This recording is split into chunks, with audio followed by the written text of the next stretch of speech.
Vaselesa the Beautiful. In a certain kingdom there lived a very rich nobleman with his wife and a beautiful daughter named Vasilisa, whom all her friends called Vaselesa the Beautiful on account of her loveliness and sweet ways. When she was but a child of 8, her mother became so dangerously ill that all the doctors gave her up, and said that she now lay on her deathbed.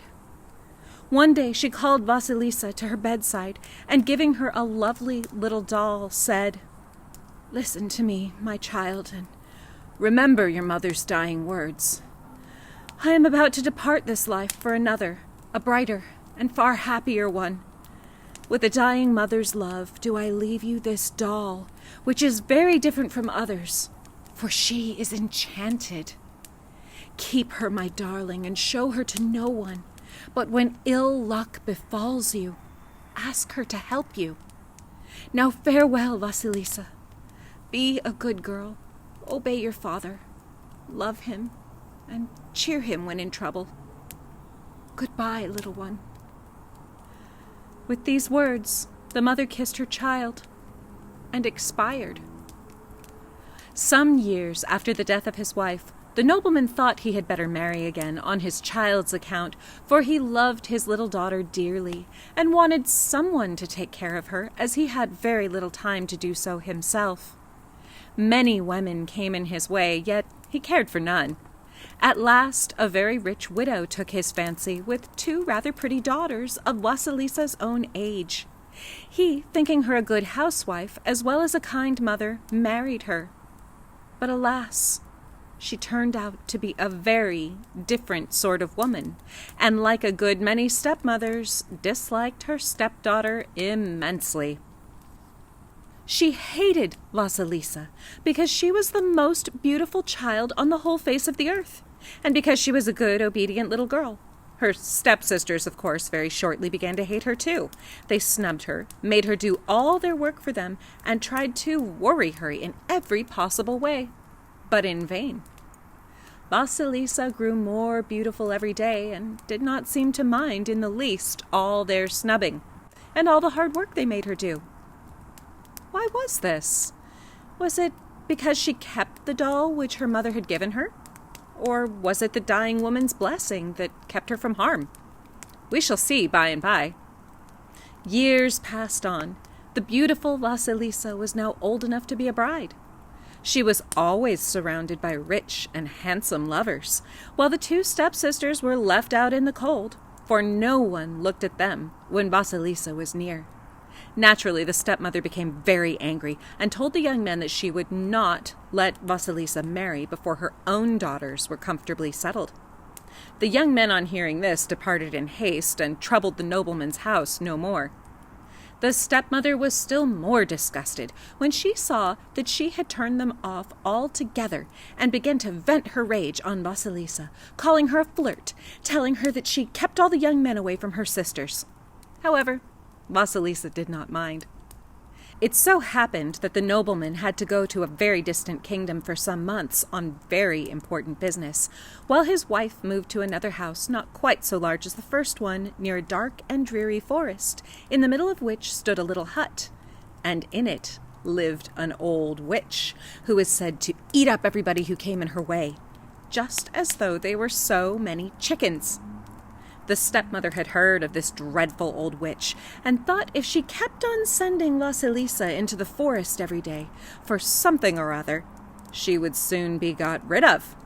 However, Vasilisa always came home safely, thanks to her friend, the doll. But one evening, the stepmother gave each of the girls some work to do, telling them to have a certain amount of it finished by the following morning. One had to begin making lace, the other to go on with her knitting, while Vasilisa had to spin. The stepmother, after giving them a small piece of candle to work by, left them, and went to spend the evening with some friends, not forgetting, however, to tell them that if the candle should go out, one of them would have to go to the witch for light, and she looked meaningly at Vasilisa. The girls worked a long time, and then the candle went out, leaving them in darkness. "What shall we do?" cried one of the stepsisters. "Mamma has locked up all the light, and our work is not half done. As for going to Madam Witch, I shan't. I dare say I can manage to go on working by the gleam of my knitting needles." "I shan't go either. I shall be able to finish this bit of lace by the light of my pins," said the other. "Vasilisa must go." And they pushed the poor girl out of the room and locked the door after her. Vasilisa went straight to her own room and told her doll what her sisters wanted her to do. "Don't be afraid, my darling," answered the doll, "but go wheresoever you are sent and fear nothing. As long as you carry me about with you, you are safe." Vasilisa put the doll in her pocket and ran out of the house into the forest, singing as she went. Suddenly, a white horseman rode past her on a white horse, and as he rode, everything around him became white. Vasilisa was greatly astonished at this and began wondering what he could be, when another horseman rode past, clad in red, sitting on a red horse, and as he rode along, everything became red. But he too soon disappeared. After she had walked a little farther, she met another horseman, dressed in black, on a black horse, and immediately all became quite dark around her. Vasilisa had now not far to go, but very soon arrived at the little hut where Madam Witch lived. This hut and its surroundings were most peculiar as well as alarming. In the first place, the hut itself stood on chicken's legs, and round it was a high wall made of human bones, on the top of which was a collection of human skulls lighted up inside, with rays of light streaming out of the eyes, showing Vasilisa the way. On the gate were human legs instead of bolts, and human hands instead of a lock. Vasilisa became greatly alarmed on seeing all these dreadful things, and would gladly have run away had she not heard a loud noise in the air, and on looking up, beheld an old witch riding on a mortar with a pestle in her hand. "Foo, foo, I smell the blood of a Russian. Who is here?" she cried, descending. Vasilisa came forward, saying in a low, trembling voice, "It is I, madam. My stepsisters have sent me to you for light." "All right, my child," cried the witch. "I know them well. So they want light, do they? Very well, but you will have to work for me first and stay here for a little while. If you do everything well and are a good girl, I shall give you one of these lighted skulls to take back to your sisters." "But I beg your pardon, madam," said Vasilisa again. "My sisters are waiting for the light. They want to finish some work for their mother." "No, they are not doing anything of the kind. They only wanted to get rid of you." "I am sure you must be mistaken, madam. I know that they are waiting." "Well, let them wait. Do them good. As for being mistaken, not I. Anyhow, I don't let people have my skulls for nothing. You will have to stay with me and work, and if you do everything properly, as I mentioned before, I shall give you a skull. On the other hand, if you do not do what I tell you, your head will be put on that wall with the rest, for there happens to be a vacancy." Vasilisa did not at all like the prospect of possessing one of the things she had so greatly dreaded, nor did she care very much about the invitation or the look of things in general. However, she wisely said nothing, but followed the witch into the hut. "Bring me all that there is in the stove," said the witch, "and put it down on the table before me, for I am as hungry as a wolf." "Then I hope you will not eat me up." "I will, if you don't make haste." Vasilisa laughed, and running to the stove, brought out everything there. This was chiefly human flesh. She brought out some honey and wine, which the witch at once consumed, giving Vasilisa now and then something which she herself did not care for. After telling Vasilisa to be up early next morning, she went to bed. Early next morning, Vasilisa woke, and peeping out of the window, saw the light in the skulls slowly darken. As she stood there looking out, The same white horseman rode past, and immediately everything became quite light. Madam Witch rose, telling Vasilisa to clean the yard, sweep the hut, cook the dinner, and peel 100 pounds of potatoes. But if this were not done, she told her that she would eat her up and have no mercy on her. After that, she went into the yard, said something that Vasilisa did not understand, and the mortar with the pestle descended from the clouds. Up went the witch high into the air, and was out of sight in a moment, leaving Vasilisa alone in her glory. She at once set to work to explore her surroundings, when she suddenly recollected the work she had to do. So she ran to begin, when, what was her surprise, to see that the doll had done it all for her. "Oh, my darling little helper," cried Vasilisa. "You have saved me all the trouble. What on earth should I have done without you?" "You have still to lay the table for dinner and be a good girl. Remember that, and try to please Madam Witch in every possible way." So saying, the doll climbed into Vasilisa's pocket. All was quite ready when Madam Witch arrived. She found everything beautifully clean and cheerful. "Have you done all the work I gave you to do?" she asked on entering. "Look and answer for yourself, good mother," returned Vasilisa, smiling brightly. The witch gave a quick look round, and I must say was not altogether pleased, for there was no fault to find whatever. "It is very well done, my child," she said, sitting down to her dinner. After she had eaten enough, she went to bed, telling Vasilisa what she had to do the next day. When morning came, Madam Witch rode out in her mortar with the pestle in her hand, while Vasilisa, or rather the doll, did all the work. The day passed, as did the first. When night came, the witch returned and had, as before, no fault to find. As she was eating her dinner, Vasilisa stood quite quietly by her side, looking at her, but saying nothing. "Why do you not speak to me today, my child?" the witch asked in surprise.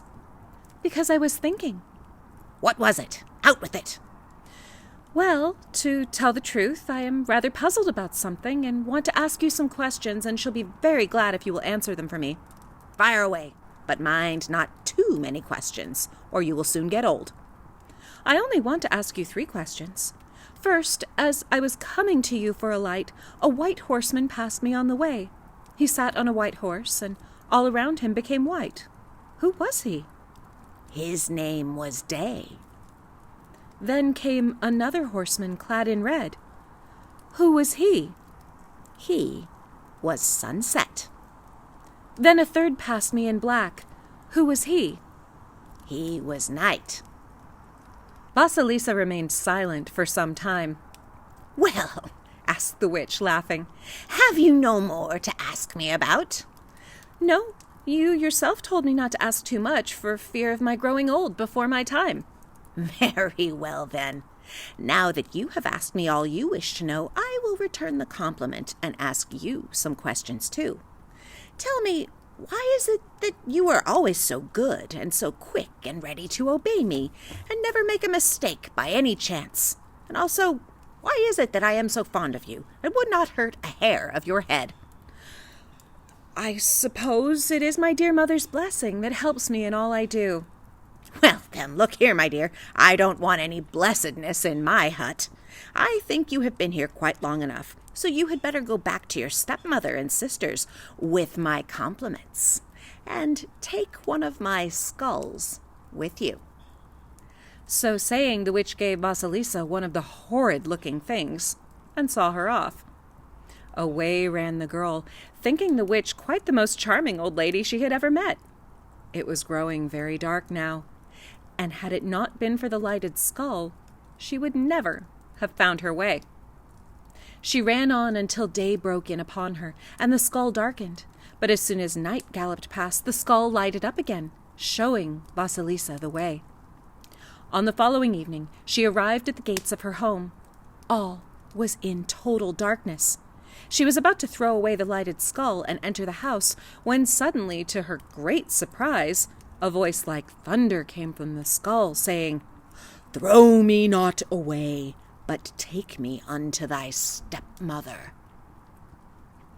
She looked up at the window, and seeing that there was no light anywhere, she took the skull in with her. Her people went out of their way to be as nice as possible.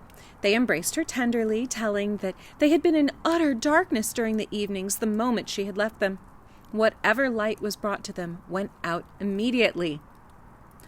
"I hope your light will not go out too," cried the stepmother, as she set down the skull on a little table in the corner. "I hardly think that likely," replied Vasilisa. Meanwhile, the fiery eyes pierced the stepmother and stepsisters with the hot flames that now and then darted out from them. The three women were terribly frightened and tried to hide themselves in corners so as to save themselves from being burnt, but all in vain. They became so fearfully scorched by dreadful flames from the eyes that towards morning they were nothing but a heap of ashes. All this time the flaming eyes never once so much as looked at Vasilisa, who stood there unable to help her stepmother and stepsisters. After burying the skull in the earth, she locked up the house, gave the servants a holiday, and went to live with an old woman in town who was formerly her nurse, where she could wait for her father's return. One day, Vasilisa said to the old woman, "I find it very dull, Ivana, sitting here like a grand lady without having any work to do. I wish you would let me help you sometimes in the housework." "But why, dear angel, should you want to spoil your pretty hands with work?" "Well, Ivana, I don't want to live idle. If you won't let me help you, I wish you would buy me some of the very best flax you can get, and I will spin." The old nurse sighed, but had to obey. Vasilisa set to work and began to spin. Her work was so fine that when it came time to weave it, nobody would touch it for fear of breaking it. Vasilisa was very unhappy and tried to do it herself but failed. So she went to her doll and asked it to do it for her. Next morning, all was done. Never did human eyes see such beautiful stuff. In fact, it was so much admired that Vasilisa, or rather her doll, set to work and made some beautiful linen which could almost pass through the eye of the smallest needle. When it was all ready, Vasilisa told her nurse to try to sell the stuff and keep the money for herself. "Why, my dear child," said the old nurse, looking at the linen in surprise, "this is fit for no one but the king himself. I will take it to him at once. Why, it is more like silk than linen." Off went the old woman to the palace and asked to see the king, who ordered her to be brought before him at once. He was delighted with the stuff and asked the price of it. "I will let your majesty have it for nothing." However, the king would not hear of this, but gave her many rich gifts in return. Shortly after, the king ordered shirts to be made for him of this beautiful linen, but nobody would touch it. They said it was quite impossible to cut or sew it, as it was much too fine for any human hands to finger. The king ordered the old woman to come before him. "You could spin and weave this linen," said the king. "Therefore, you will also have to make me these shirts, as no one in the kingdom will touch the stuff." "I did not make the linen, your majesty, but a beautiful young lady who is staying with me did it by way of amusement." "Well then, let her make the shirts. Someone must make them now that I've got the linen." Away went the old nurse and told Vasilisa all the king had said. "I knew that would be the case. No one has the patience to touch this stuff. It is too fine, I suppose," laughed Vasilisa, as she locked herself up in her room. Of course, she did not think for a moment of making these shirts herself, but told her little doll to do so. How convenient that little doll was, to be sure. In a very short time, 3 dozen shirts lay by her side, so charmingly worked that it was quite impossible to see the sewing. Next morning, the old nurse took the shirts to the king, who was simply delighted with them, and would not rest until he saw this wonderful girl who did everything that no one else could do.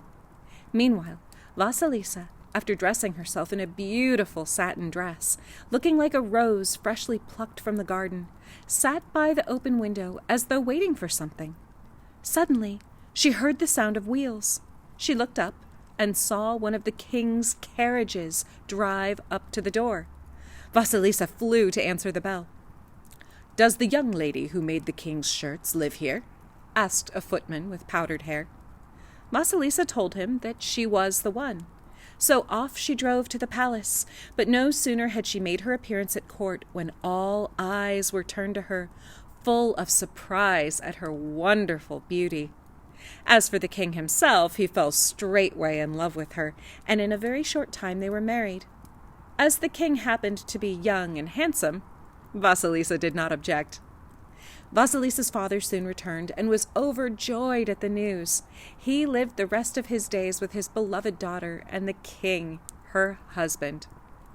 The old woman was properly taken care of and lived in a nice little house close to the palace, where she could see Vasilisa as often as she pleased.